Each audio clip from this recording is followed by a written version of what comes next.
नमस्ते। Welcome to Piyush academy podcast. आज का हमारा टॉपिक इतना गंभीर है कि मुझे अपना बायोडेटा अपडेट करने की फीलिंग आ रही है। बात हो रही है मजबूत शुरुआत की, यानी रेज्यूमे बिल्डिंग और इंटरव्यू स्किल्स। बिल्कुल अदिति, आजकल के इस कॉम्पिटिटिव दौर में डिग्री होना तो ऐसा है जैसे ट्रेन में सीट बुक करा दी। लेकिन अगर आपके पास सही रेज्यूमे और इंटरव्यू स्किल्स नहीं है तो वो सीट कहीं और चली जाएगी। इसे टिकट टू इंटरव्यू कहा जाता है। सही कहा।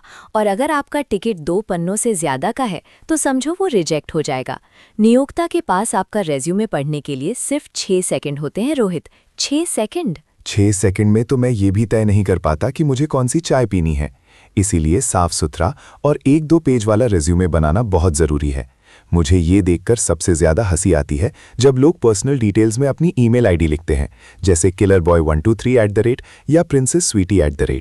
हाँ, स्रोत में भी ये बात साफ लिखी है। ईमेल आईडी प्रोफेशनल होनी चाहिए, जैसे rahul.com@gmail.com। अगर आप कूल बॉय 123 हैं तो शायद आप नौकरी के लिए उतने कूल नहीं माने जाएंगे जितना आप सोचते हैं। बहुत सही। अच्छा, रेज्यूमे का एक महत्वपूर्ण हिस्सा होता है करियर ऑब्जेक्टिव। ये 2-3 लाइनों में बताता है कि आप क्या चाहते हैं और कंपनी को क्या दे सकते हैं। ये वो जगह है जहाँ फ्रेशर्स सबसे ज़्यादा गलती करते हैं। वे लिखते हैं, मैं बस नौकरी चाहता हूँ, प्लीज़ मुझे ले लो। आपको ये बताना है कि आप मेहनती और सीखने के लिए उत्सुक उम्मीदवार हैं, जो अपने स्किल से संस्था की प्रगति में योगदान देना चाहता है। मैं से ज़्यादा कंपनी को क्या मिलेगा पर फोकस करें। और स्किल्स, इन्हें 2 भागों में बांटिए, टेक्निकल और सॉफ्ट। टेक्निकल स्किल्स में MS एक्सेल, सॉफ्टवेयर टूल ये सब आते हैं। सॉफ्ट स्किल्स वो हैं जिसके बिना दुनिया नहीं चलती, कम्युनिकेशन, टीम वर्क और टाइम मैनेजमेंट। टाइम मैनेजमेंट, ये सबसे मज़ेदार है। हम सब रेज्यूमे में लिखते हैं कि हम टाइम मैनेज कर सकते हैं, लेकिन असलियत में हम आखिरी मिनट तक रेज्यूमे ही बना रहे होते हैं। सच है। अब अगर आप फ्रेशर हैं तो एक्सपीरियंस वाले सेक्शन में क्या लिखेंगे? मैंने अपनी मम्मी को घर के काम में हेल्प की? नहीं, आपको इंटर्नशिप या प्रोजेक्ट्स ज़रूर लिखने चाहिए। बिल्कुल। और सिर्फ ये नहीं कि आपने क्या किया, बल्कि ये कि आपने क्या सीखा। ये दिखाओ कि आप एक प्रॉब्लम सॉल्वर हो।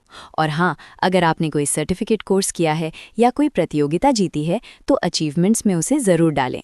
ये बताता है कि आप सिर्फ बातें नहीं, कुछ करके भी दिखाते हैं। ये तो हो गई रेज्यूमे की बात, जिसे झूठ की चादर नहीं बनाना है, जैसा कि हमारे सोर्स में भी साफ साफ लिखा है, झूठी जानकारी ना दें। अब हम उस खौफनाक जगह पर चलते हैं, इंटरव्यू हॉल। इंटरव्यू, जहां आपके दिल की धड़कन आपके स्पीकर से ज़्यादा तेज़ होती है। तैयारी कैसे करें? सबसे पहले कंपनी की जासूसी कीजिए। जासूसी, मुझे लगता है ये शब्द ज़्यादा सही है। आपको उनकी वेबसाइट, सोशल मीडिया सब देखना चाहिए। उन्हें ये फील होना चाहिए कि आप कल ही उनकी टीम में शामिल होने के लिए तैयार थे। जॉब डिस्क्रिप्शन को ध्यान से पढ़ें, वरना इंटरव्यूअर पूछेगा कि आप क्या करने आए हैं और आप बोलेंगे मुझे लगा चाय पीने बुलाया है। और हाँ, ड्रेस कोड, ये सबसे महत्वपूर्ण है। साफ सुथरे और प्रोफेशनल कपड़े। रोहित, मैं पिछली बार एक इंटरव्यू में गई थी, वहाँ एक कैंडिडेट इतनी चमकीली शर्ट पहनकर आया था कि मुझे लगा जैसे डिस्को बॉल चल रहा हो। ऐसा बिल्कुल नहीं होना चाहिए। कैजुअल कपड़ों से बचें और बॉडी लैंग्वेज सीधे बैठें। ये ना लगे कि आप कुर्सी पर पिघल रहे हैं। आई कांटेक्ट बनाए रखें, वरना लगेगा कि आप अपने जूते में नौकरी ढूंढ रहे हैं। हल्की मुस्कान बनाए रखना भी ज़रूरी है। एक बार मैं एक उम्मीदवार से मिली जो इतना गंभीर था कि मुझे लगा जैसे मैं किसी पूछताछ केंद्र पर बैठी हूँ। कम्युनिकेशन स्किल्स में ये भी ज़रूरी है कि आप धीरे और स्पष्ट बोलें। घबराहट में लोग इतनी तेज़ी से बोलते हैं कि लगता है जैसे वो रैप बैटल में हो।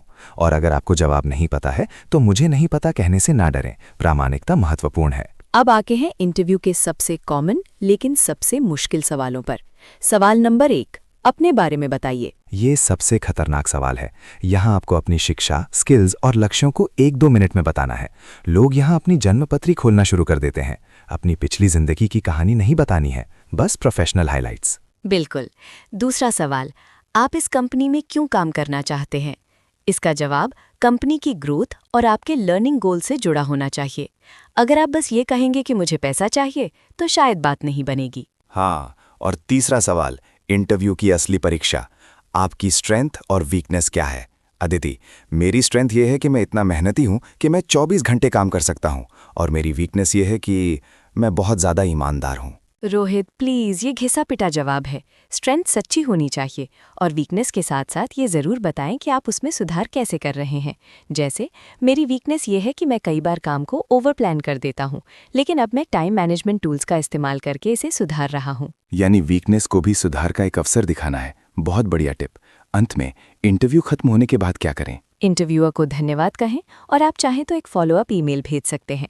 और सबसे ज़रूरी बात, हर इंटरव्यू से सीख लें, चाहे रिजल्ट कुछ भी हो। निष्कर्ष ये है कि एक अच्छा रिज्यूमे बनाना और मजबूत इंटरव्यू स्किल्स विकसित करना आपके करियर की नींव है।